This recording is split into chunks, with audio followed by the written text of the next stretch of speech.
Okay students, এবার তোমরা বলো তো বায়ুমণ্ডল কাকে বলে? এ বাবা, আমি তো কালকে পড়তেই ভুলে গেছি। যে পারবে সে হাত তোলো। এরপর কি করব আমি এখন? সবাই হাত তুলেছে, আমিও হাত তুল, কিন্তু আমি হাত তুললে ম্যাডাম যদি আমাকে প্রশ্ন ধরে তখন আমি কি করব? কিন্তু আমি হাত না তুললে ম্যাডাম তো আমাকে এমনিতেও সন্দেহ করে। হাত তুলেই দিই। ক্লাসে ফার্স্ট গার্ল সেকেন্ড গার্ল থাকতে ম্যাডাম আমাকে প্রশ্ন ধরবে? হাত তুলেই দিই, যাই হবে। এই যে তুমি বলো। যা, ম্যাডাম তো আমাকেই প্রশ্ন ধরলো, এবার আমি কি করব? আরে চুপ করে বসে আছে কেন? কি ভাবছো? বলো উত্তরটা। হ্যাঁ, মানে ম্যাডাম, মণ্ডল পাড়ার উপর দিয়ে যে বায়ু বয়ে যায় তাকে বায়ুমণ্ডল বলে।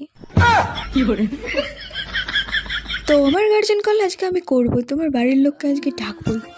কিসের জন্য পড়াশোনা করছো? হ্যাঁ, একটু সামান জিনিস পারো না, কিসের জন্য পড়াশোনা করছো? তোমার বাড়ির লোককে আজকে ডাকবোই।